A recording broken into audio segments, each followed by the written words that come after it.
নমস্কার। পশ্চিমবঙ্গ সমগ্র শিক্ষা মিশন, বিদ্যালয় শিক্ষা বিভাগ, পশ্চিমবঙ্গ সরকারের উদ্যোগে বাংলার শিক্ষা ক্লাসরুমে সকলকে স্বাগত জানাই। আমি শ্রীমতী স্বাতী ভৌমিক, বেহালা হাই স্কুলের ইতিহাস বিষয়ের সহশিক্ষিকা। প্রিয় ছাত্রছাত্রীরা, আজকে আমি তোমাদের দশম শ্রেণীর ইতিহাস বিষয়ের ষষ্ঠ অধ্যায় বিংশ শতকের ভারতে কৃষক, শ্রমিক ও বামপন্থী আন্দোলন বৈশিষ্ট্য ও পর্যালোচনার দ্বিতীয় পর্ব নিয়ে আলোচনা করব। এসো আমরা সরাসরি প্রবেশ করি আজকের পাঠ এককে। বিংশ শতকের ভারতে শ্রমিক আন্দোলনের সঙ্গে জাতীয় কংগ্রেস ও বামপন্থী রাজনীতির সংযোগ। 19 শতকের দ্বিতীয় ভাগে ভারতে আধুনিক যন্ত্র নির্ভর বড় শিল্প গড়ে উঠেছিল। তার মধ্যে উল্লেখযোগ্য ছিল পাটকল, সুতোকল, কয়লা খনি, লৌহ ও ইঞ্জিনিয়ারিং কারখানা, রেল, বাগিচা শিল্প ইত্যাদি। এই সকল শিল্পগুলি গড়ে ওঠার পর সেখানে কাজ করা শ্রমিক শ্রেণী তারা নতুন সামাজিক শ্রেণীরূপে ব্রিটিশ ভারতে আত্মপ্রকাশ করছে।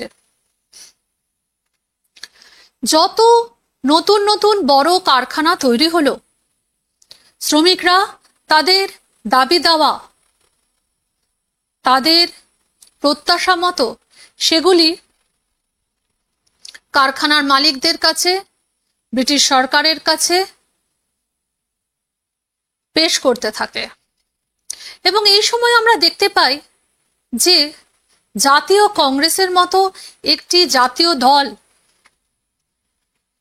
তারাও কিন্তু এই শ্রমিক আন্দোলনে সক্রিয়ভাবে অংশগ্রহণ করে এবং তাদের আন্দোলনগুলিতে শ্রমিকদের তারা কিন্তু দূরে সরিয়ে রাখেনি। এসো দেখে নি এই শ্রমিকদের কি কি দাবি দেওয়া ছিল। 19 শতকের শেষ দিকে সপ্তাহে একদিন ছুটি, মজুরি বৃদ্ধি, কাজের সময় নির্দিষ্ট রাখা, শিক্ষা, স্বাস্থ্য এবং কারখানা আইনের প্রবর্তন প্রভৃতি দাবি শ্রমিক স্বার্থকে কেন্দ্র করে শ্রমিক আন্দোলন পরিচালিত হয়েছিল। এই সকল দাবিগুলি সম্পর্কে প্রথম দিকে আমরা দেখতে পাই যে কংগ্রেস কিন্তু উদাসীন ছিল। শ্রমিক শ্রেণী তাদের সমস্যা, তাদের যে অস্তিত্ব সংকট এবং দাবি দাওয়া পেশ করছে শিল্প মালিকদের কাছে, প্রাথমিক পর্বে উদাসীন থাকলেও পরবর্তীকালে জাতীয় কংগ্রেসের মতো একটি জাতীয় দলের দৃষ্টিভঙ্গিতে পরিবর্তন আসে এবং ধীরে ধীরে শ্রমিক স্বার্থ রক্ষার জন্য গড়ে ওঠে শ্রমিক সংগঠন বা ট্রেড ইউনিয়ন। আমরা দেখতে পাই যে বিপি ওয়াদিয়ার নেতৃত্বে মাদ্রাজে প্রথম গড়ে উঠছে মাদ্রাজ লেবার ইউনিয়ন 1918 খ্রিস্টাব্দে, এবং এটি ছিল ভারতের প্রথম স্বীকৃত শ্রমিক সংগঠন।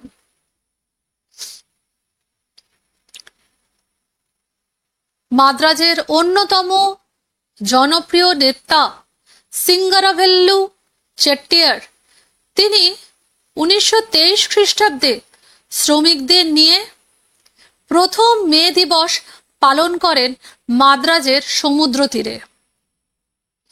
তাহলে আমরা দেখতে পাচ্ছি কংগ্রেস প্রথম দিকে উদাসীন থাকলেও পরবর্তীকালে বড় শিল্পে যে সকল শ্রমিকরা কাজ করত, তারা তাদের দাবি দাওয়া পেশ করলে ধীরে ধীরে কংগ্রেসের মধ্যে থেকেই উঠে আসছেন বিভিন্ন শ্রমিক নেতারা। এবং এই নেতাদের মধ্যে দিয়েই আমরা বঙ্গভঙ্গ আন্দোলন সময়, অহিংস অসহযোগ আন্দোলন, আইন অমান্য আন্দোলন এবং ভারত ছাড়ো আন্দোলনের শ্রমিক শ্রেণীর পাশাপাশি বামপন্থী এবং জাতীয় কংগ্রেসের ভূমিকা নিয়েও আলোচনা করব। প্রথমে আমরা চলে আসি বঙ্গভঙ্গ বিরোধী আন্দোলনে। 1905 খ্রিস্টাব্দের 16ই অক্টোবর লর্ড কার্জন প্রণীত বঙ্গভঙ্গ কার্যকর হওয়ার দিন শ্রমিকরা সমগ্র বাংলায় প্রতিবাদ মিছিল এবং জমায়েতে সক্রিয়ভাবে অংশগ্রহণ করে। শুধু তাই নয়, তারা অংশগ্রহণ করার পাশাপাশি বিভিন্ন সরকারি ছাপাখানা, বিজি প্রেস, আইজি প্রেস, চটকল railway, Barishal settlement, Kolkata tram company, হাওড়ার Burn company, Jamalpur rail workshop, Bauria jute mill, বজবজের ক্লাইভ জুট মিল প্রভৃতি স্থানে ধর্মঘট করে এবং বঙ্গভঙ্গ বিরোধী আন্দোলনে প্রত্যক্ষভাবে যোগদান করে। এই প্রথম আমরা দেখতে পাচ্ছি যে শ্রমিকরা তাদের যে অর্থনৈতিক ক্ষোভ রয়েছে তা রাজনৈতিক আন্দোলনে পরিণত করার একটা চেষ্টা শুরু করছে। একটি সরকারি প্রতিবেদন থেকে জানা যায় যে 12টি চটকল, একটি চিনিকল ও প্রায় 70,000 কলকারখানা বন্ধ ছিল। কলকাতা পুরসভার 2000 কুলি ম্যাথর ধর্মঘটে যোগ দেয়। তাই এই সময়কালকে বলা হতো ধর্মঘটের মরশুম। অর্থাৎ এই ঘটনাগুলি প্রমাণ করে যে বঙ্গভঙ্গ বিরোধী আন্দোলনে শ্রমিকরা তারা সক্রিয়ভাবে অংশগ্রহণ করেছিল। যদিও আমরা বলতে পারি যে বঙ্গভঙ্গ বিরোধী আন্দোলনে যে নেতিবাচক ধারা ছিল অর্থাৎ বয়কট, সেই বয়কটে কিন্তু শ্রমিক শ্রেণীর ক্ষতি হয়েছিল সর্বাধিক। কারণ ব্রিটিশদের অধীনস্থ শ্রমিক হিসেবেই কিন্তু তারা বিভিন্ন কারখানায় কাজ করত।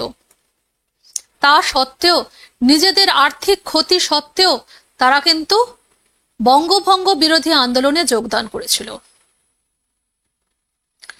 এরপর আমরা চলে যাব সমকালীন সময়ে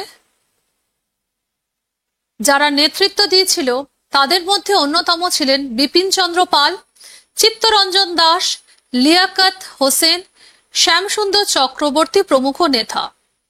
এছাড়া 1906 খ্রিস্টাব্দের জুলাই মাসে ভারতীয় রেলপথের কেরানিরা ধর্মঘট করে। গড়ে ওঠে 27 জুলাই 1906 খ্রিস্টাব্দে রেলপথ কর্মী ইউনিয়ন। কংগ্রেসের নেতারা ছাড়াও কিছু শ্রমিক নেতার নামও আমরা এখানে জেনে নেব। তাদের মধ্যে উল্লেখযোগ্য ছিলেন প্রভাত কুসুম রায়চৌধুরী, প্রেমতোষ বসু, অপূর্ব কুমার ঘোষ, অশ্বিনী কুমার বন্দ্যোপাধ্যায় প্রমুখ। শুধু বাংলাতেই বঙ্গভঙ্গ আন্দোলন সীমাবদ্ধ ছিল তা নয়, তার পাশাপাশি আমরা দেখতে পাই তামিলনাড়ুর তুতিকোরিনে সুতি বস্ত্র কারখানায়, মহারাষ্ট্রের বোম্বাই ও পাঞ্জাবের রাওয়ালপিন্ডির অস্ত্রাগার কর্মী ও রেল ইঞ্জিনিয়াররাও ধর্মঘটে যোগদান করেছিল।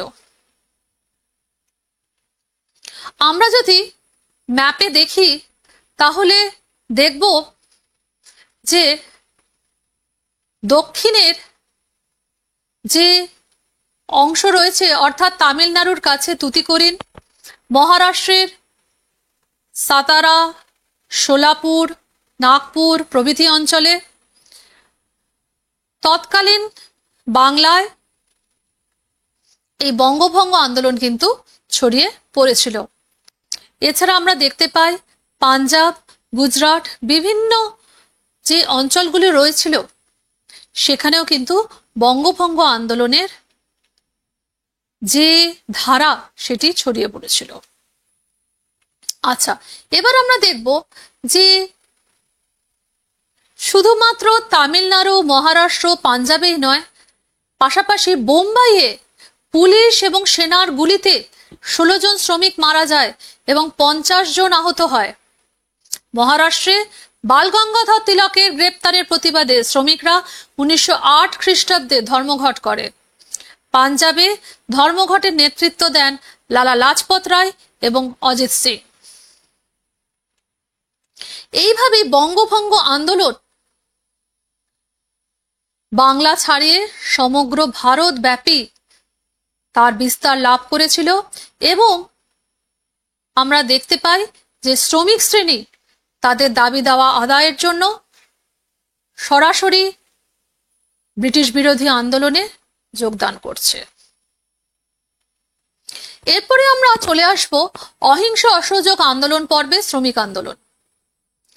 1917 খ্রিস্টাব্দে রাশিয়ায় বলসেভিক বিপ্লবের সূচনা হয় লেনিনের নেতৃত্বে। এই বলসেভিক বিপ্লব ভারতবর্ষের শ্রমিকদের মধ্যেও ব্রিটিশ বিরোধী এক উন্মাদনার জন্ম দিয়েছিল।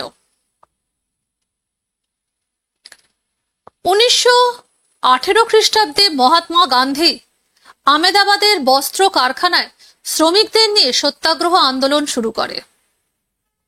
তিনি চেয়েছিলেন শ্রমিকদের যা দাবি ছিল, অর্থাৎ তাদের মজুরি বৃদ্ধি, তাদের সময় বা কাজের সময় নির্দিষ্ট করা, সর্বোপরি মালিকদের অত্যাচারের বিরুদ্ধাচরণ করে মহাত্মা গান্ধী কিন্তু আহমেদাবাদের বস্ত্র কারখানায় শ্রমিকদের নিয়ে আহমেদাবাদে সত্যাগ্রহ আন্দোলন শুরু করেছিলেন। এর পাশাপাশি আমরা দেখতে পাই 1919 খ্রিস্টাব্দে ভারতে ঘটে গেছে কতগুলি দুঃখজনক ঘটনা। তার মধ্যে অন্যতম ছিল জালিয়ানওয়ালাবাগের হত্যাকাণ্ড। 1919 খ্রিস্টাব্দে মন্টেগু চেমসফোর্ড আইন, কুখ্যাত রাওলাট আইন প্রণয়ন এবং জালিয়ানওয়ালাবাগ হত্যাকাণ্ড শ্রমিক অসন্তোষের অন্যতম কারণ ছিল। এর পরিপ্রেক্ষিতে আহমেদাবাদে গান্ধীজির নেতৃত্বে শ্রমিক ধর্মঘট অহিংস অসহযোগ আন্দোলনের জন্ম দিয়েছিল। 1920 সালে এই আন্দোলনের সূচনা হয় এবং 1922 খ্রিস্টাব্দ পর্যন্ত এই আন্দোলন সমগ্র ভারতবর্ষে ছড়িয়ে পড়েছিল। এই আন্দোলনের নেতৃত্ব দিয়েছিলেন বি.পি. ওয়াদিয়া, এন.এম. যোশী, জোসেফ ব্যাপ্তিস্তা, প্রভাত কুসুম রায়চৌধুরী, ব্যোমকেশ চক্রবর্তী, সুরেন্দ্রনাথ হালদার প্রমুখ। 1920 খ্রিস্টাব্দের 30 অক্টোবর লালা লাজপত রায়ের সভাপতিত্বে বোম্বাইয়ে গড়ে ওঠে all India trade union Congress বা AITUC। এর প্রথম সম্পাদক ছিলেন দেওয়ান চমনলাল। এই ট্রেড ইউনিয়ন কংগ্রেস বা AITUCর মাধ্যমে দেখা যাচ্ছে শ্রমিকরা সাম্রাজ্যবাদ এবং পুঁজিবাদের বিরোধিতা করছে। যে আন্দোলনগুলি সমগ্র ভারতবর্ষে বিভিন্ন অঞ্চলে বিচ্ছিন্নভাবে হচ্ছিল, সে আন্দোলনগুলোর মধ্যে সমন্বয় সাধন করে শ্রমিক স্বার্থ সুরক্ষিত করার উদ্দেশ্যে AITUC গঠিত হয়। শুধুমাত্র সংগঠিত করাই নয়, ভারতবর্ষে যে জাতীয় রাজনীতি রয়েছে তাদের সেখানে অন্তর্ভুক্ত করা হয় এবং শ্রমিক শ্রেণীর স্বার্থ সুরক্ষিত করা হয়। শ্রমিকদের জন্য নিরাপত্তামূলক ব্যবস্থা গ্রহণ করা হয়। শ্রমিকদের মধ্যে কেউ অসুস্থ হলে তার জন্য সুচিকিৎসার ব্যবস্থা করা, ইন্স্যুরেন্স ব্যবস্থা করে চিকিৎসা খরচ মেটানো প্রভৃতিও ছিল AITUCর অন্যতম দাবি। এরপর আমরা চলে আসব ভারতবর্ষের বিবিধ অঞ্চলে অহিংস অসহযোগ আন্দোলন শ্রমিক শ্রেণীর মধ্যে যে প্রবল উন্মাদনা সৃষ্টি করেছিল তার কিছুটা আমরা জেনে নেব। শুধুমাত্র যে শহরগুলোতেই নয়, আমরা দেখতে পাব ভারতবর্ষের বিভিন্ন খনি অঞ্চল, রেল স্টেশন, কারখানাগুলিতে কিভাবে অহিংস অসহযোগ আন্দোলনের ঢেউ আছড়ে পড়েছিল। কলকাতা, বোম্বাই, কানপুর, সোলাপুর, জামালপুর প্রভৃতি স্থানের ওয়ার্কশপ এবং উত্তর পশ্চিম রেলওয়ের শ্রমিকরা ধর্মঘট করে। আসামের চা বাগানে প্রায় 12,000 শ্রমিক ধর্মঘট করে। 1920-21 খ্রিস্টাব্দে শুধু বাংলাতেই 137টি শ্রমিক ধর্মঘট হয়েছিল। কলকাতার ট্রাম, বন্দর এবং বিভিন্ন পাটকলের শ্রমিকরা ধর্মঘট করে। East Bengal rail, steamer company, জামশেদপুরের টাটা ইস্পাত কারখানা প্রভৃতি স্থানেও ধর্মঘট হয়। রানীগঞ্জের কয়লা খনিতে শ্রমিকরা স্বামী বিশ্বানন্দ এবং স্বামী দর্শনানন্দের নেতৃত্বে ধর্মঘট করেছিল। 1921 খ্রিস্টাব্দের নভেম্বরে প্রিন্স অফ ওয়েলসের ভারত সফর বয়কট করে শ্রমিকরা। 1922 খ্রিস্টাব্দে গান্ধীজি চৌরি চৌরার ঘটনার পরিপ্রেক্ষিতে অসহযোগ আন্দোলন প্রত্যাহার করে নেন।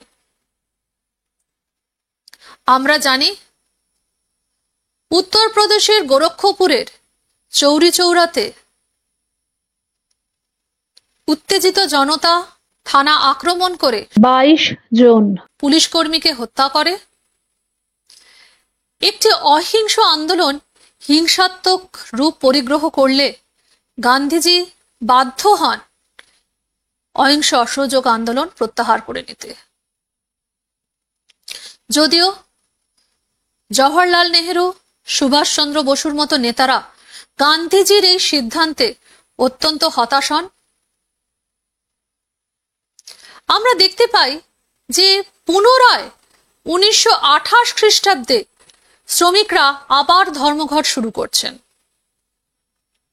প্রায় 8 লক্ষ শ্রমিক ধর্মঘট শুরু করে। 1928 খ্রিস্টাব্দে সাইমন কমিশন ভারতে এলে তার প্রতিবাদে লালা লাজপত রায়ের নেতৃত্বে একটি মিছিলে পুলিশ লাঠি দিয়ে লাজপত রায়কে আঘাত করলে পুনরায় শ্রমিক আন্দোলন শুরু হয়। 203টি শ্রমিক ধর্মঘট হয়।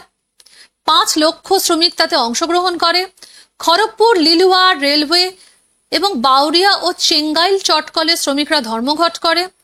কমিউনিস্ট পার্টি নিয়ন্ত্রিত গিরিনি কামগার ইউনিয়নের 1928 খ্রিস্টাব্দে নেতৃত্বে বোম্বাইয়ে বস্ত্রশিল্পে শ্রমিক ধর্মঘট শুরু হয়।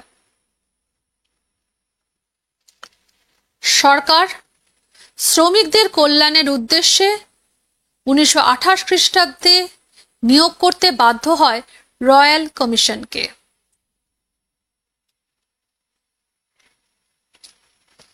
ওয়ার্কার্স অ্যান্ড পেজেন্টস পার্টি অসহযোগ আন্দোলনের পরবর্তী সময়ে অর্থাৎ 1927 খ্রিস্টাব্দে আমরা দেখতে পাই যে শ্রমিক এবং কৃষক আন্দোলন কিছুটা স্তিমিত হয়ে পড়েছিল। পুনরায় ভারতে কৃষক এবং শ্রমিকদের সংগঠিত করার উদ্দেশ্যে 1928 খ্রিস্টাব্দে গড়ে ওঠে ওয়ার্কার্স অ্যান্ড পেজেন্টস পার্টি।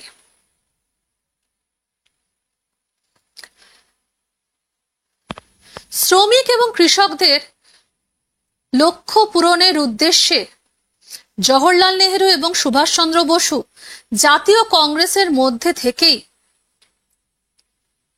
বামপন্থী আন্দোলন সূচনা করেন এবং তারা কৃষক এবং শ্রমিকদের স্বার্থ রক্ষার জন্য গুরুত্বপূর্ণ ভূমিকা অবলম্বন করেন।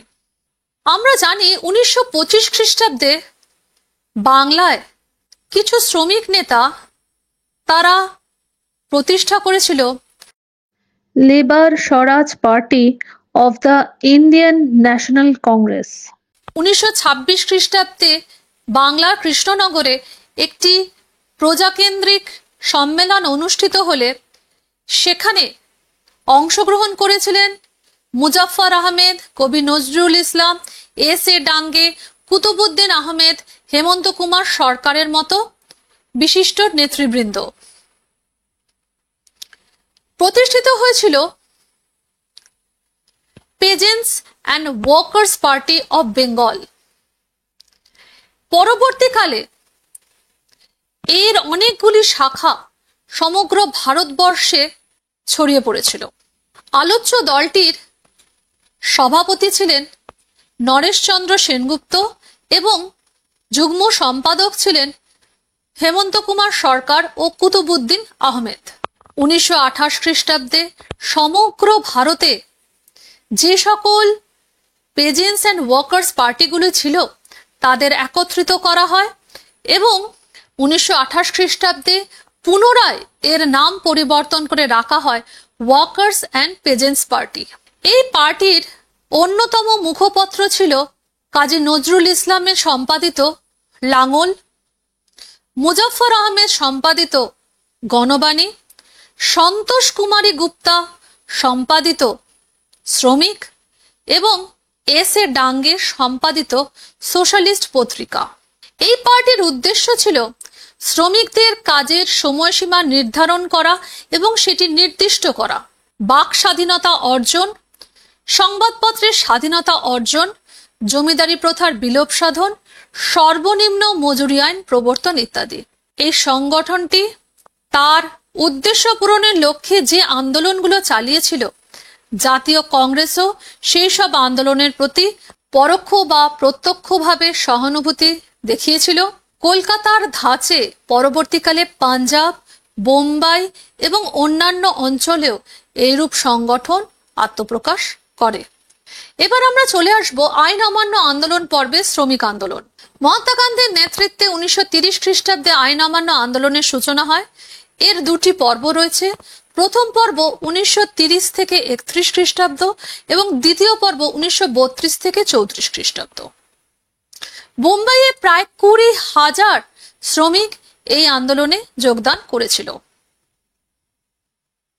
1930 খ্রিস্টাব্দে 6 এপ্রিল বোম্বাইয়ে রেল শ্রমিকরা রেল লাইনের ওপরে শুয়ে সত্যাগ্রহ আন্দোলন চালায়। মহারাষ্ট্রের সোলাপুরে বস্ত্র শ্রমিক আন্দোলন তীব্র আকার ধারণ করে।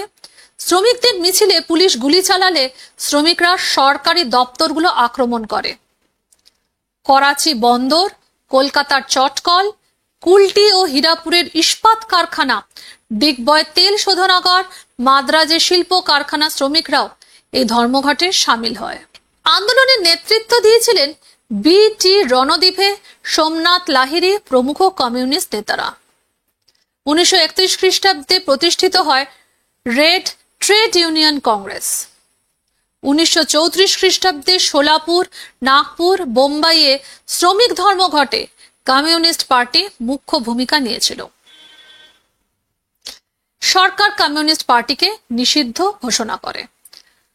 কমিউনিস্ট পার্টি বুঝতে পেরেছিল যে সরাসরি শ্রমিকদের আন্দোলনে যোগদান না করালে শ্রমিকরা কিন্তু পৃথকভাবে বিচ্ছিন্নভাবে আন্দোলন করবে। তাই সর্বভারতীয় একটি সংগঠন তৈরি করে শ্রমিকদের তার মধ্যে নিয়ে এসে তারা কিন্তু সম্মিলিতভাবে শ্রমিক আন্দোলন সংগঠিত করেছিল। শ্রমিকদের দাবি দেওয়া এবং নীতিসমূহ নিয়ে তারা কিন্তু ধর্মঘটে সামিল হয় এবং কমিউনিস্ট পার্টি প্রত্যক্ষভাবে তাদের সমর্থন করেছিল। কংগ্রেস সমাজতন্ত্রী দলের সঙ্গে কমিউনিস্ট পার্টি যৌথভাবে শ্রমিক আন্দোলন পরিচালনা করে। সরকারি দমন নীতি, কমিউনিস্টদের মধ্যে অনৈক্য এবং বোম্বাই এবং আসামে শ্রমিক আন্দোলন ভেঙে দিতে সেখানকার প্রাদেশিক কংগ্রেস সরকার গুরুত্বপূর্ণ ভূমিকা নেয়। এখানে আমরা দেখতে পাচ্ছি যেখানে কংগ্রেসের মধ্যে থেকেই সমাজতন্ত্রী দল এবং কমিউনিস্ট পার্টি যৌথভাবে শ্রমিক আন্দোলন পরিচালনা করছে, সেখানে বোম্বাই এবং আসাম রাজ্যে শ্রমিক আন্দোলন ভেঙে দিতে এবং কমিউনিস্টদের মধ্যে অনৈক্য তৈরি করার জন্য প্রাদেশিক কংগ্রেস সরকার গুরুত্বপূর্ণ ভূমিকা নিচ্ছে। অর্থাৎ কংগ্রেস সরকার কিন্তু শ্রমিকদের এই হিংসাত্মক যে আন্দোলন তার বিরুদ্ধাচরণ করছে। কারণ কংগ্রেস বুঝতে পেরেছিল যেহেতু গান্ধীজি আন্দোলনটি অহিংস উপায়ে করতে চেয়েছিলেন, সেখানে শ্রমিকদের ছোটখাটো লুটপাট, ধর্মঘট, বাস ট্রাম পুড়িয়ে দেয়া, রেল লাইন শুয়ে সত্যাগ্রহ করা ইত্যাদির বিরোধিতা কিন্তু কংগ্রেস করেছিল। এরপরে আমরা চলে আসব ভারত ছাড়ো আন্দোলন পর্বে, শ্রমিক আন্দোলন। 1942 খ্রিস্টাব্দের 9 আগস্ট মহাত্মা গান্ধী ঘোষণা করেন করেঙ্গে ইয়া মরেঙ্গে, ভারত ছাড়ো আন্দোলন। 10 আগস্ট গান্ধীজি সহ প্রথম সারির কংগ্রেস নেতাদের গ্রেপ্তার করা হয়। তাদের মধ্যে অন্যতম ছিলেন জওহরলাল নেহেরু, বল্লভভাই প্যাটেল প্রমুখ। ফলে প্রথম সারির নেতারা গ্রেপ্তার হওয়াতে ফলে কংগ্রেস নেতাদের নিয়ন্ত্রণের বাইরে চলে যায় এই স্বতঃস্ফূর্ত গণ আন্দোলন। দ্বিতীয় বিশ্বযুদ্ধে রাশিয়া জার্মানির বিরুদ্ধে ইংল্যান্ড এবং ফ্রান্সের পক্ষে যোগ দিলে ভারতের কমিউনিস্ট দল ইংরেজ বিরোধী আন্দোলন থেকে দূরে সরে যায়। তারা রাশিয়ার পক্ষে ব্রিটিশ সরকারকে সমর্থন জানায়। কমিউনিস্টদের নেতৃত্বাধীন ভারতের শ্রমিক আন্দোলন এর ফলে দুর্বল হয়ে পড়ে। ভারত ছাড়ো আন্দোলনের সমর্থনে দিল্লি, বোম্বাই, আহমেদাবাদ, লখনৌ, কানপুর, নাগপুর, জামশেদপুর, মাদ্রাজ, ব্যাঙ্গালোর প্রভৃতি স্থানে শ্রমিকরা সপ্তাহব্যাপী ধর্মঘট এবং হরতাল পালন করে। এমনকি জামশেদপুরে টাটা ইস্পাত কারখানার শ্রমিকরা ধর্মঘটে 13 দিন কারখানাটি বন্ধ রাখে। আহমেদাবাদের বস্ত্র শ্রমিকরা 3 মাসেরও বেশি সময় ধরে ধর্মঘট চালিয়ে যায়। 1943 খ্রিস্টাব্দের প্রথম দিকে ভারত ছাড়ো আন্দোলন ক্রমশ দুর্বল হয়ে পড়ে। তার অন্যতম কারণে ছিল প্রথম সারির যারা কংগ্রেস নেতৃত্ব ছিল তাদের কারাগারে নিক্ষেপ করা হয়েছিল এবং তারা ক্রমশ ভারত ছাড়ো আন্দোলনের যে হিংসাত্মক দিক সেখান থেকে কিন্তু তারা সরে আসে। এর ফলে শ্রমিক আন্দোলন দুর্বল হয়ে পড়ে এবং অন্যদিকে আমরা দেখতে পাচ্ছি কমিউনিস্ট দল রাশিয়ার পক্ষ নিয়ে ব্রিটিশদের পক্ষে যোগদান করলে শ্রমিকদের নেতৃত্ব দেবার কেউ ছিল না। তার ফলে ব্রিটিশ সরকারের তীব্র দমননীতি, শোষণ, অত্যাচারের ফলশ্রুতি হিসেবে আন্দোলন দুর্বল হয়ে পড়ে। 1945-46 খ্রিস্টাব্দে দিল্লির লাল কেল্লায় আজাদ হিন্দ ফৌজের বন্দী সেনাদের বিচারের প্রতিবাদে শ্রমিকরা বিক্ষোভ দেখায়। 1946 খ্রিস্টাব্দে বোম্বাইয়ের তলোয়ার নামক জাহাজে সূচনা হয় নৌ বিদ্রোহ। তখনও কিন্তু শ্রমিকরা বিদ্রোহীদের সমর্থনে ধর্মঘট পালন করেন। কলকাতায় পালিত হয় রশিদ আলী দিবস। রশিদ আলী ছিলেন আজাদ হিন্দ ফৌজের একজন সেনানী। তাকে ফাঁসির দেওয়ার কথা ব্রিটিশ সরকার ভাবলে সমগ্র কলকাতায় যে স্বতঃস্ফূর্ত গণ আন্দোলন দেখা দিয়েছিল তারই পরিপ্রেক্ষিতে শ্রমিকরাও সেখানে যোগদান করে। এছাড়াও ইন্দোনেশিয়ার স্বাধীনতা সংগ্রামের প্রতি শ্রদ্ধা জানিয়ে কলকাতা ও বোম্বাই বন্দরে শ্রমিকরা ইন্দোনেশিয়াগামী ব্রিটিশ জাহাজে অস্ত্র বোঝাই করতে অস্বীকার করে। পুলিশের সঙ্গে শ্রমিকদের খণ্ডযুদ্ধ বাধে। 1945 খ্রিস্টাব্দের 820টি এবং 1946 খ্রিস্টাব্দে 1629টি শ্রমিক আন্দোলন সংগঠিত হয়েছিল সমগ্র ভারতবর্ষে।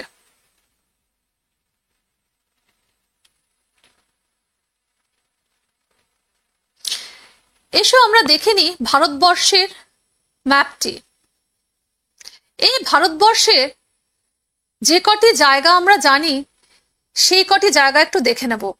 প্রথমেই দেখব বঙ্গভঙ্গের সময় যে শ্রমিক আন্দোলন হয়েছিল তার পরিপ্রেক্ষিতে বর্তমান বাংলাদেশ এবং পশ্চিমবঙ্গের সমগ্র অঞ্চলটি জুড়েই ছিল তৎকালীন বাংলা, ত্রিপুরা, আসামের কিছু অংশ। এছাড়াও আসামের চা বাগানে দেখা যাচ্ছে যে সমকালীন সময় বঙ্গভঙ্গ আন্দোলনের প্রত্যক্ষ প্রভাব পড়েছিল ভারতবর্ষের পাঞ্জাব, গুজরাট প্রভৃতি অঞ্চলেও কিন্তু শ্রমিকরা আন্দোলনে অংশগ্রহণ করেছিল এবং অহিংস অসহযোগ আইন অমান্য এবং ভারত ছাড়ো আন্দোলনে আমরা দেখতে পাই দক্ষিণে তামিলনাড়ুর সমুদ্র তীর বা মাদ্রাজের কাছে, সেখানে কিন্তু মে দিবস পালন করছেন সিঙ্গারাভেল্লু চেট্টিয়ার। মাদ্রাজে প্রথম লেবার ইউনিয়ন তৈরি হচ্ছে। এর পাশাপাশি আমরা দেখতে পাচ্ছি গুজরাটে, সেখানে আহমেদাবাদের বস্ত্র কারখানায় 1918 খ্রিস্টাব্দে গান্ধীজি তার তৃতীয় সত্যাগ্রহ আন্দোলন পরিচালিত করেছিলেন।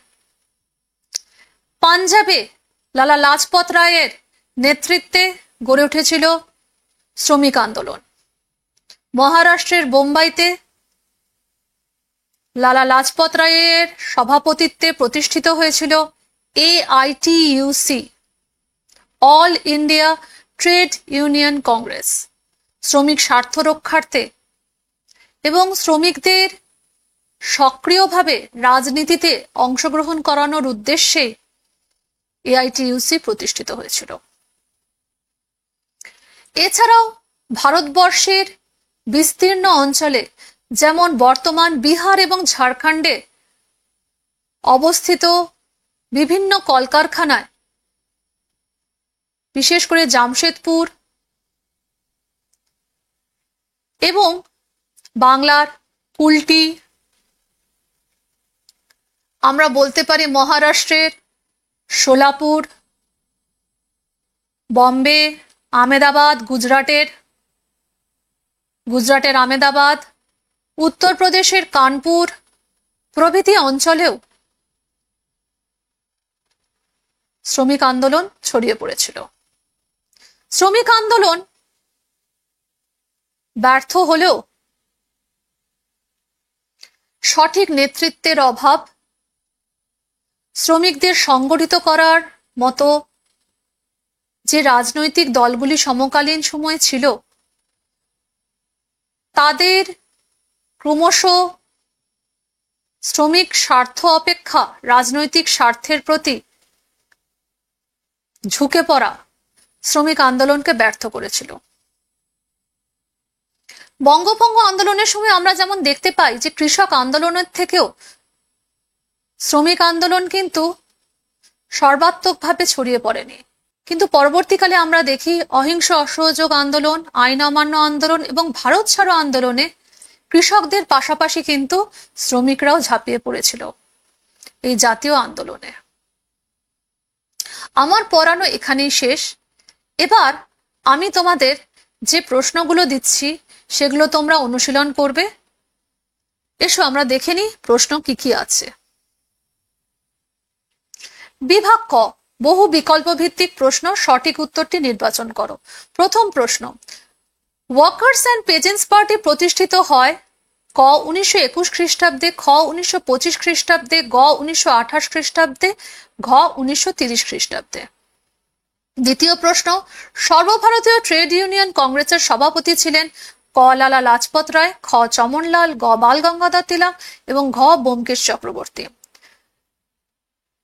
তৃতীয় প্রশ্ন, ভারতে প্রথম মে দিবস পালিত হয় ক 1920 খ্রিস্টাব্দে, খ 1921 খ্রিস্টাব্দে, গ 1922 খ্রিস্টাব্দে এবং ঘ 1923 খ্রিস্টাব্দে। বিভাগ খ, অতি সংক্ষিপ্ত উত্তরভিত্তিক প্রশ্ন, একটি বাক্যে উত্তর দাও। প্রথম প্রশ্ন, ভারতের প্রথম ট্রেড ইউনিয়ন সংগঠন কোনটি? দ্বিতীয় প্রশ্ন, কত খ্রিস্টাব্দে বোম্বাইয়ে গিরিনি কামগার ইউনিয়ন গঠিত হয়?